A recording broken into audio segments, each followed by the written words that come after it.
Demarraje. Adrián Gil Bregón. En ACUP Radio.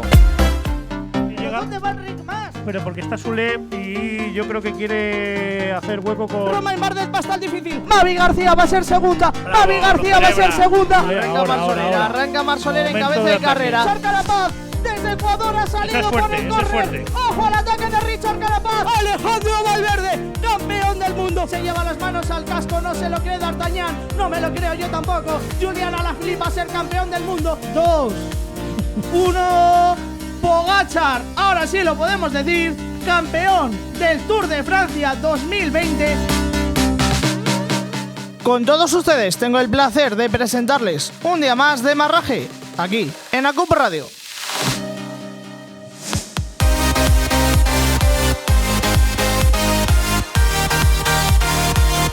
Les agradecemos, como siempre lo hacemos y como no podía ser de otra forma, que nos escuchen, que sigan, que nos sigan, que confíen en nosotros para seguir toda la actualidad del ciclismo, ya saben, desde ACUP Radio.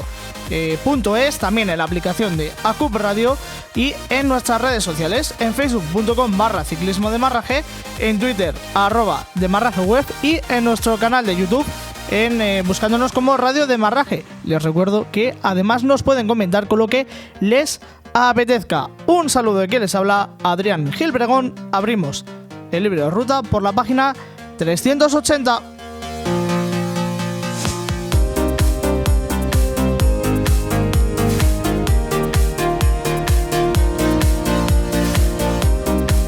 Un libro de ruta que nos lleva, como es habitual, por las noticias de los últimos días, por las noticias que se han dado, que se han conocido en esta última semana. Esas noticias se las resumiremos, sobre todo con lo publicado por la Unión Ciclista Internacional para aumentar la seguridad en las carreras. Además, tenemos que contarles más cosas, tenemos que contarles más información, tenemos que hablar de otro tipo de noticias que se han dado durante esta semana. Hablaremos sobre todo del Giro.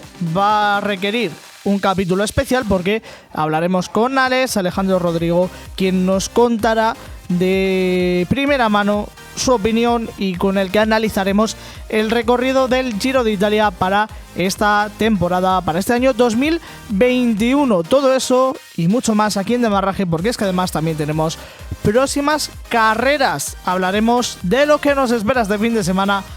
Este fin de semana que empiezan las clásicas del norte. No se lo pierdan, no se despeguen de la radio, sigan con el mejor ciclismo, sigan con la mejor grupeta, aquí en Demarraje.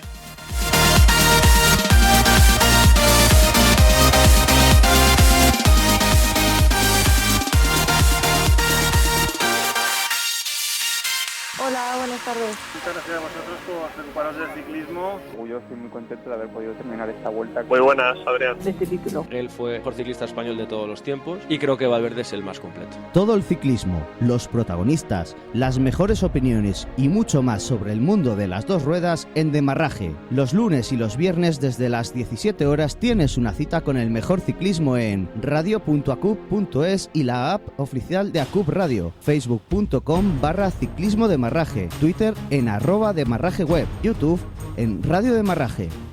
Y atentos a nuestras redes sociales para no perderte ninguna carrera en directo.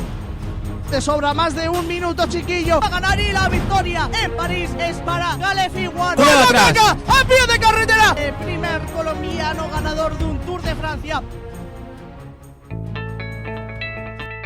Toda la actualidad ciclista en Demarraje con Adrián Gil Bregón.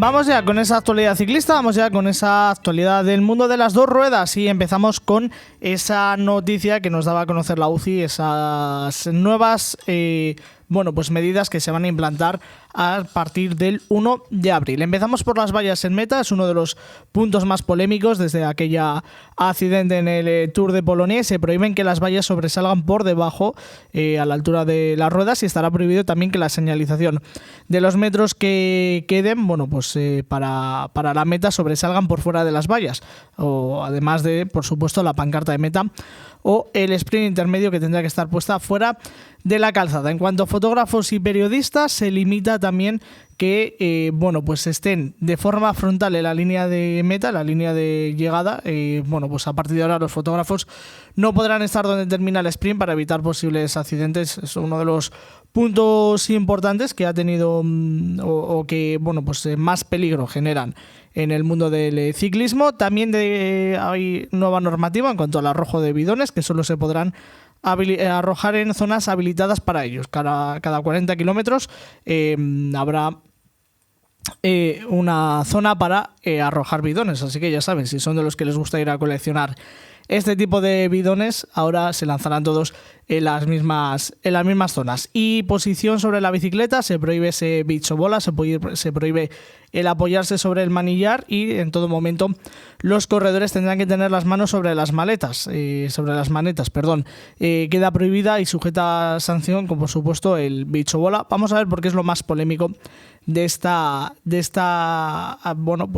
acción, ¿no? Es lo más polémico de esta aprobación de la UCI. Nos vamos con el Dauphiné, que se disputará del 30 de mayo al 7 de junio. Ya tenemos recorrido, lo pueden ver en nuestra página web.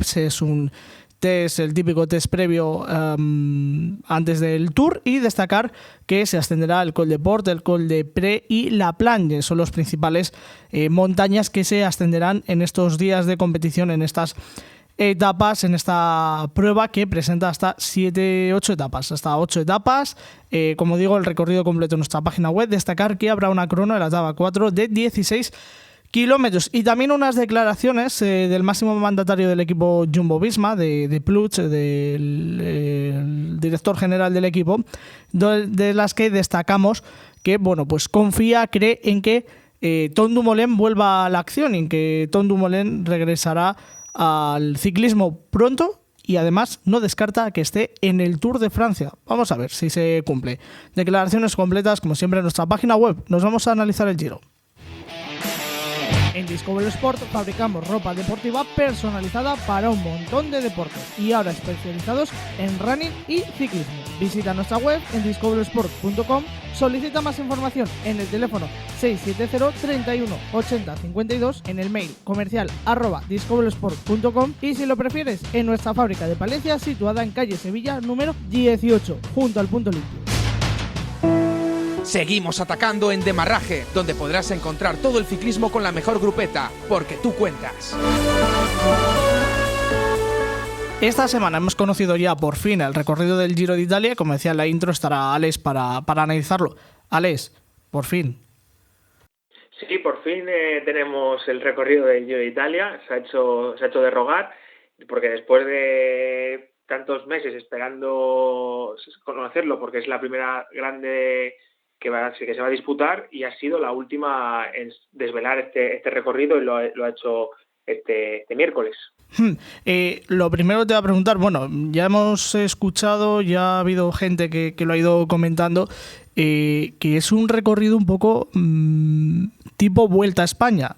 Eso te voy a preguntar en general, ¿qué opinión en general? Ahora vamos a ir un poquito a desgranarlo más, pero en general, ¿qué opinión te merece? ¿Cómo resumes este recorrido del Giro de Italia? ¿Estás de acuerdo con que está un poco hecho a la vuelta?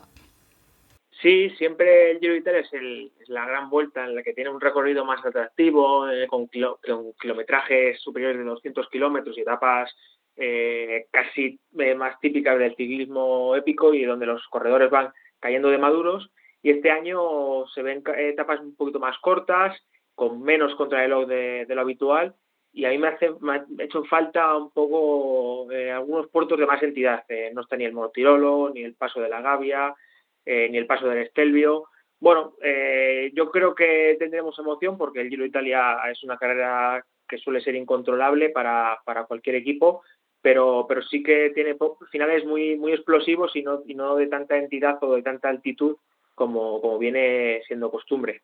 Empezamos y terminamos con una crono los 2 días, eso sí, una crono cortita, y que en ambos casos, 9 kilómetros la del primer día, un poquito más larga, 30 la del último, 2 cronos para especialistas.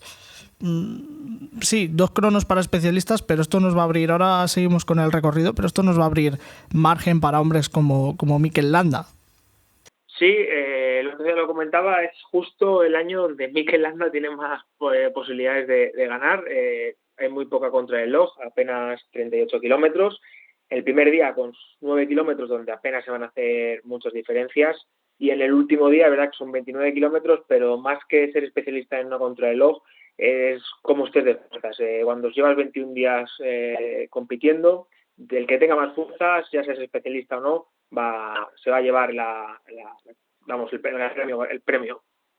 No sé si estás de acuerdo conmigo, pero primera etapa no sé si estás de acuerdo conmigo, porque sí que es cierto que tendremos un primer final en alto en Sestola, en la cuarta etapa, pero el primero importante y la primera etapa que debería ser importante, la sexta en Pinseno. Eso es un puerto con bastante pendiente, pero sí que es cierto que la altitud no supera los 1.400 metros de altitud, por lo que no va a haber mucha falta de oxígeno para los ciclistas, y yo creo que no se van a crear tampoco muchas diferencias porque solamente llevaremos 6 días de competición, es una etapa de 150 kilómetros, y bueno, lo de siempre, con 10-15 segundos de diferencia entre los favoritos, yo creo que seguirá habiendo una ristra de muchos corredores que puedan optar todavía a la maglia rosa. Luego habrá en la octava etapa, la del sábado día 15, otro final en alto, aunque lo mismo, no debería ser demasiado destacable. El primer gran final en alto, o la siguiente gran etapa de montaña, ya la del domingo 16, la novena etapa, 160 kilómetros, camino del Campo Feliz. Una etapa donde ya sí empezaremos a ver cositas, sobre todo antes del primer día de descanso. Sí, esta etapa ya vuelve a pasar lo mismo, no hay mucha altitud en el final, no supera los 1.500 metros de altitud, pero sí que hay mucho más desnivel, es una etapa de sub y baja constante, y yo creo que el desgaste ya de llevar 9 etapas, de la tensión y de que van a llevar en este 4.000 metros de desnivel acumulado, yo creo que sí que pueden crearse las primeras diferencias.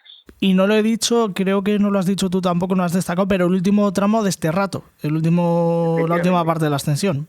Efectivamente, este rato, que ya sabemos la dificultad que tiene esto, de descontrol, de cualquier tipo de pinchazo, como vimos en el Tour de Francia con Richie Porte, y bueno, siempre es muy bonito también para el aficionado estos tipos de finales. Y digo lo del este rato porque precisamente ya en la segunda semana, el miércoles 19, en la etapa 11, vamos a tener una etapa donde por el perfil no debería ser etapa para la general, pero sí que tendremos varios tramos de este rato, donde ya hemos visto que cuando llega a los tramos de pavé en el Tour algún favorito lo pasa mal, y aquí este miércoles 19 algún favorito para la general también puede dejarse opciones que no contaba con dejárselas tan pronto. Sí, etapa estilo clásica, muy parecida a la Estrada de Bianche, 163 kilómetros y como tú dices, descontrol total, cualquier pinchazo como la carrera esté lanzada significa que pierdes opciones de 1 o 2 minutos para arriba y puede provocar que digas adiós al Giro de Italia. Siguiente gran etapa importante, ya la última gran etapa importante de la segunda semana, 205 kilómetros. Voy haciendo análisis de las etapas importantes para la general, pero luego vamos a hacer te quiero preguntar por el resto de etapas y el resto de recorridos. Pero como decía, última gran etapa de la segunda semana, importante para la general, 205 kilómetros, sábado 22 de mayo, Monte Zoncolán. 2 ascensiones, eso sí, son 200 kilómetros, pero concentrado en esas 2 ascensiones finales, sobre todo en la subida al Zoncolán. Sí, en esta etapa no va a haber mucho desnivel acumulado. Es cierto que son 205 kilómetros y ya llevarán 14 etapas, 2 semanas de competición. La fatiga se va a empezar a notar. Y el Monte Zoncolán para el que nos esté escuchando, es algo muy parecido al Angliru, donde pendientes de casi el 20% en algunos momentos, y donde las diferencias van a ser más puro de explosivo, de puncher, que por ritmo, y donde, por lo que hemos visto en años anteriores, como vimos en 2018, los ciclistas van a llegar de uno en uno, seguramente, y se generen ya las primeras diferencias importantes. Nos vamos ya con la tercera y última semana, una semana que aunque el recorrido adquiera partes de la Vuelta o tenga características de la Vuelta, la última semana del Giro es la última semana del Giro, con montaña, con kilometrajes más largos de lo que es habitual en las 2 primeras semanas, y martes 25 de mayo, etapa 16, 212 kilómetros con la cima Kopi, otras dos cimas que precede, una de ellas precede y la otra continúa a la cima Kopi, y otra más al inicio de la etapa. Todo ello en una etapa que va a adquirir desnivel y que acaba bajo, no acaba en alto. Sí, 212 kilómetros, como has dicho, un recorrido muy largo, donde los ciclistas van a ir acumulando desgaste.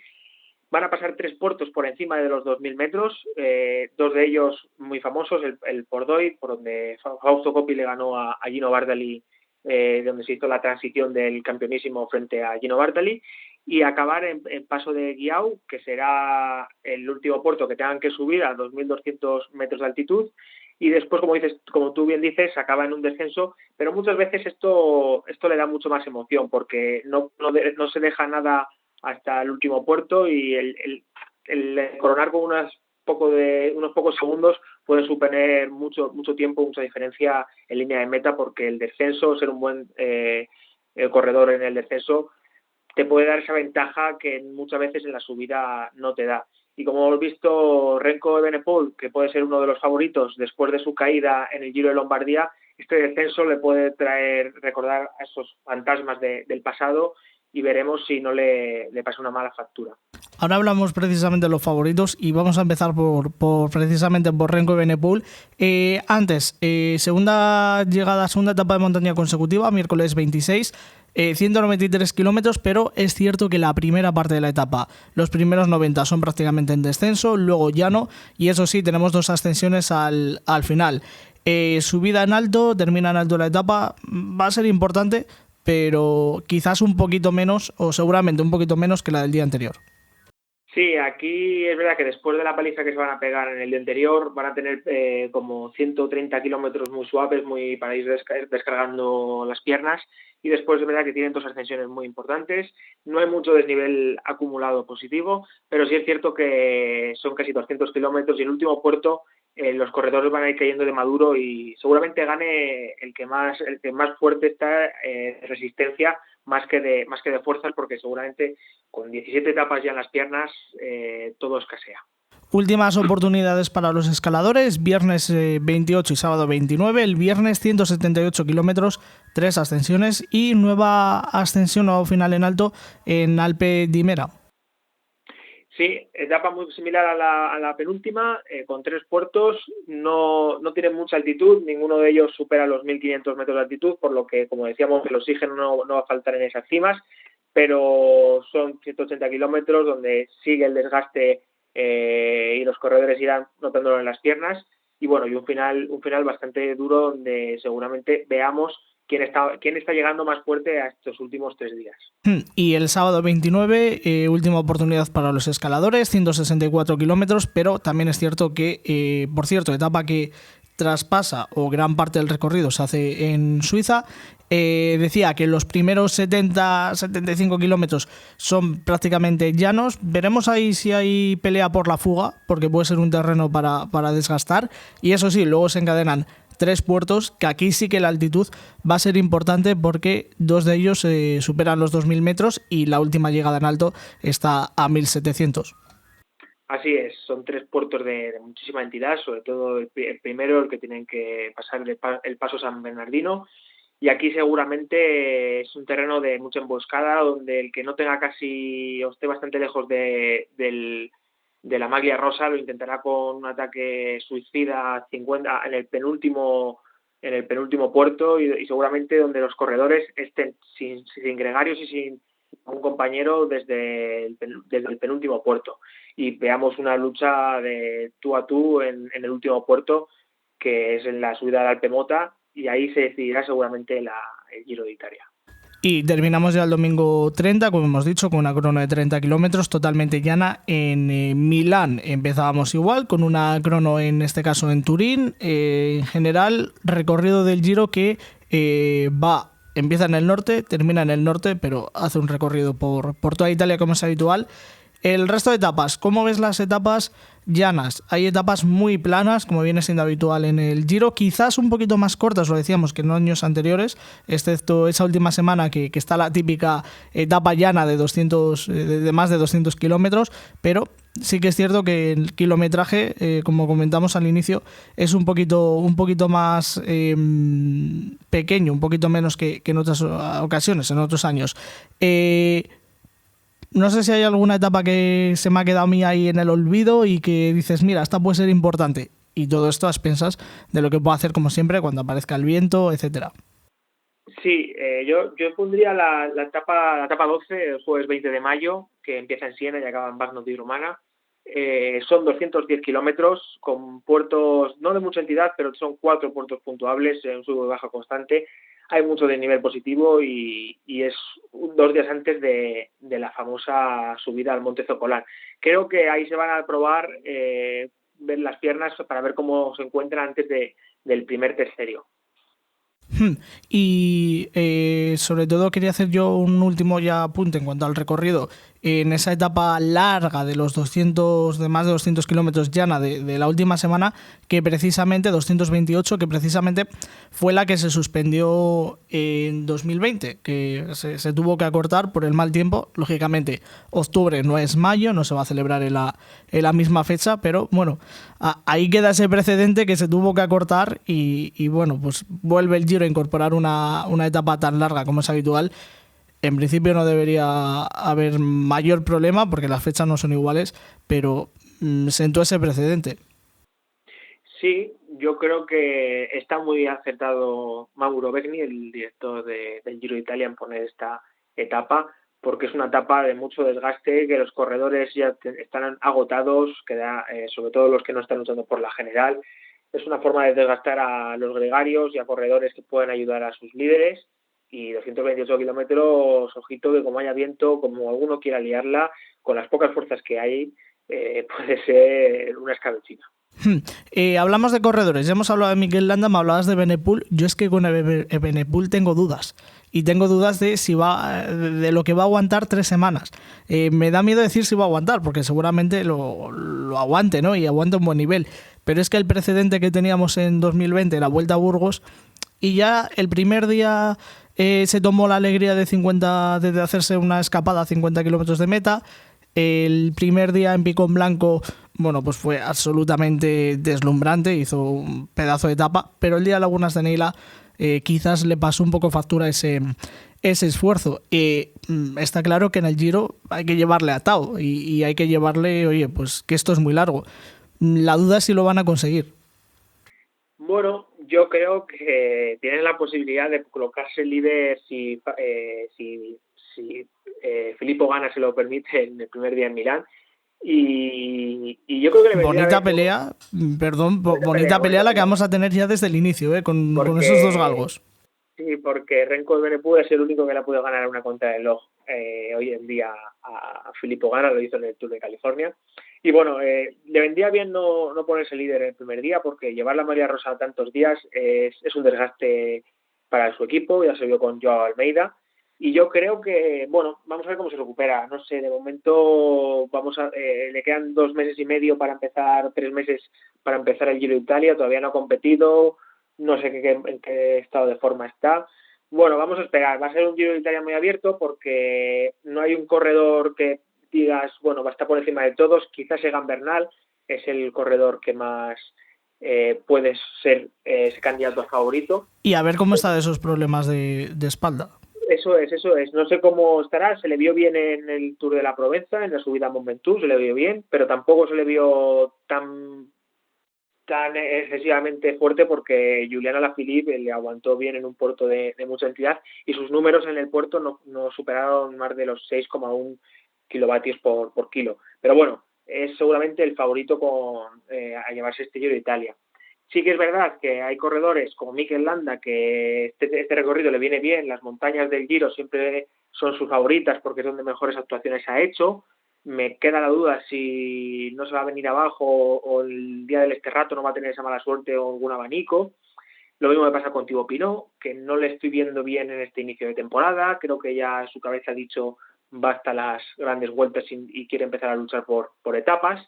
Entonces no veo un claro corredor que pueda optar a ganar el Giro de Italia más que Egan Bernal. Seguramente, según nos acerquemos a la carrera italiana, con el Tour de Romandía o la Vuelta a Cataluña, iremos viendo en qué estado de forma están los corredores que a priori van al Giro de Italia, pero en principio, salvo sorpresa, Egan Bernal debería ser el principal favorito. Y no lo hemos dicho, pero todo esto, por supuesto, a través de nuestra página web, demarrageweb.com. En el apartado calendario está toda la información del Giro y de las carreras que se van celebrando, con una información espectacular que nos ofreces. Sí, así es. Este año hemos abierto una nueva sección en la página web dentro del menú, que es calendario, donde están todas las carreras subidas con sus perfiles de etapas, la información del listado de corredores de manera provisional que hayan dicho que van confirmándose, y bueno, resultados, los datos genéricos como quién tiene más victorias de cada carrera, tanto generales como parciales. Y bueno, yo creo que está bien para los aficionados al ciclismo estar totalmente informados de las carreras. Para los muy cafeteros y los menos cafeteros, todos aquellos que se quieran informar en demarrageweb.com. Por último, lo hemos comentado antes en el apartado de noticias, ya así para terminar te pregunto por esas medidas que ha publicado la UCI a partir del 1 de abril. Más seguridad, nos dicen. Veremos si se transforma, ¿no? Sí, yo no las veo mal. Yo, quitando lo del tema de las posiciones, que como no soy corredor, no sé hasta qué punto es peligroso o no, entonces no me quiero meter en ese tipo de polémicas, que se peguen los corredores entre ellos para decidir si es peligroso o no. Pero yo no lo veo mal el querer medir el tema de las vallas publicitarias, las vallas protectoras en la línea de meta, que no sobresalga ningún tipo de pata para que no rocen con los neumáticos. No veo mal que los fotógrafos no estén en la línea de meta haciendo la foto en las llegadas al sprint. Tampoco veo mal el hecho de que, tanto por medio ambiente como por caídas, como le pasó a Geraint Thomas, que no se puedan arrojar los bidones.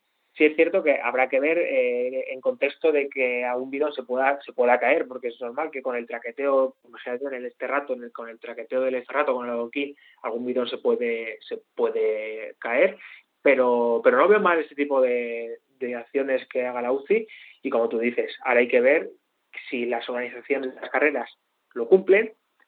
Si no lo cumplen, ¿qué sanciones van a tener? Por poner un ejemplo, como pasó en el Tour de Polonia, después de Groenewegen tiene parte de culpa del accidente con Fabio Jakobsen, pero el Tour de Polonia también. No ha habido sanción para la carrera polaca, entonces me gustaría saber qué tipo de sanción puede suponer, si quitarles del World Tour, si ponerle una sanción económica. Bueno, veamos qué pasa a partir del 1 de abril, que es cuando sean públicas y se tienen que cumplir, y nada. Así que esa es mi opinión sobre las medidas de la UCI. Pues Alex, muchísimas gracias. Nos escuchamos, nos seguimos, nos leemos, que esto ya empezó a andar. Tenemos en marcha el UAE Tour, ya vienen las clásicas, ya viene la París-Niza, así que nos seguimos escuchando, leyendo, porque esto ya ha empezado a rodar. Así es, si el COVID no nos lo impide, esto ya ha empezado. Eso es, muchas gracias. Nada, hasta luego. Visita nuestras redes sociales en Twitter, Facebook, YouTube e iVoox. Para la información de última hora tenemos Twitter y Facebook, donde puedes encontrarnos como @demarrageweb en el pajarito y como Demarraje en Facebook.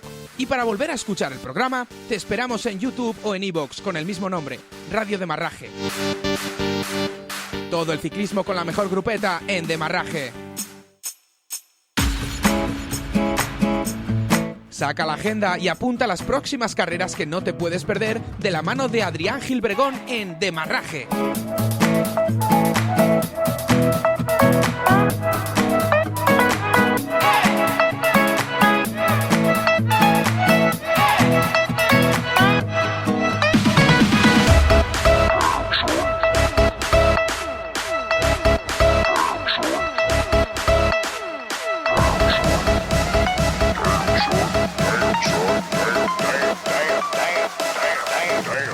Y Y vamos con esas próximas carreras que tendremos a partir de este fin de semana. Vamos con 2 pruebas que dan inicio a la temporada de clásicas de invierno, de clásicas de primavera, de las clásicas del norte. Onlop el sábado a las 200 kilómetros, a las 2 empieza la retransmisión en Eurosport y GCN, y a continuación se podrá seguir también la carrera femenina una vez que acabe la masculina, son las 4:30. Estamos trabajando para poder dar esta carrera en directo, así que yo creo que las próximas horas, si finalmente la damos, la podremos contar y dar la noticia y anunciarles, así que atentos a nuestras redes sociales. La carrera masculina presentará 200 kilómetros entre Gantin y Nov, y bueno, pues las cotas más decisivas, cuenta hasta 13 cotas y varios tramos de pavé. Las cotas más decisivas llegarán en el kilómetro 183 con el Kappelmoor y el Bosberg en el 187. Eso es lo que tenemos por ahora en la categoría masculina. Vamos a ver nombres de corredores importantes como Julian Alaphilippe, como Florian Senecal, como Kragh Andersen, Yves Lampaert, Stephen Kuhn. Nombres importantes. También destacar Iván García Cortina por la parte española. Y en la carrera femenina, en la Onlop femenina, serán menos kilómetros. Tendrá un total de 126 kilómetros con hasta 7 zonas adoquinadas y 10 cotas. También destacar las últimas cimas, las últimas cotas, el Kappelmoor en este caso a falta de 17 kilómetros y el Bosberg a falta de 13. Corredoras también importantes como Annemiek van Vleuten, Anna van der Breggen, serán las 2 holandesas, algunas de las corredoras importantes que estarán en esta carrera, en esta Onlop femenina, con el gran atractivo, ya lo he dicho, Annemiek van Vleuten debutando por el equipo Movistar. Y por último, acabar con la Kurne, que será el domingo desde las 2:30 en Eurosport y GCN. Una carrera también importante, también interesante, una clásica donde tendremos corredores importantes como Arnaud Demar, Søren Kragh Andersen, Yves Lampaert, Stephen Kuhn, Jasper Stuyven, Greg Van Avermaet, Thies Benoot, Matteo Trentin. Corredores importantes que seguro nos van a hacer disfrutar en esta carrera.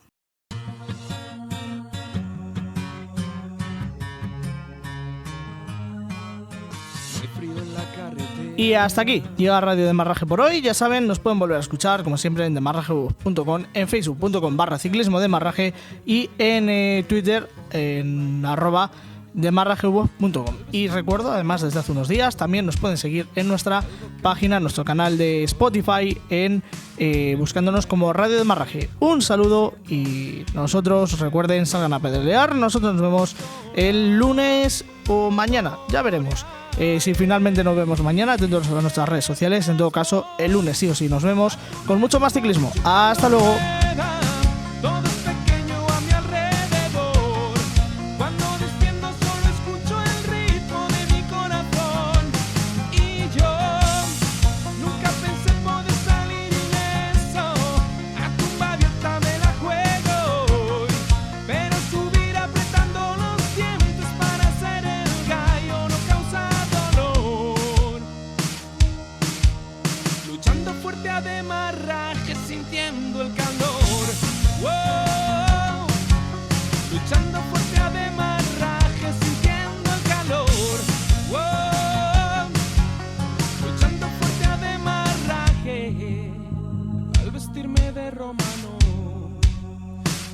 Cambia en mi interior y me miro en el espejo y ya me siento líder, no existe el dolor.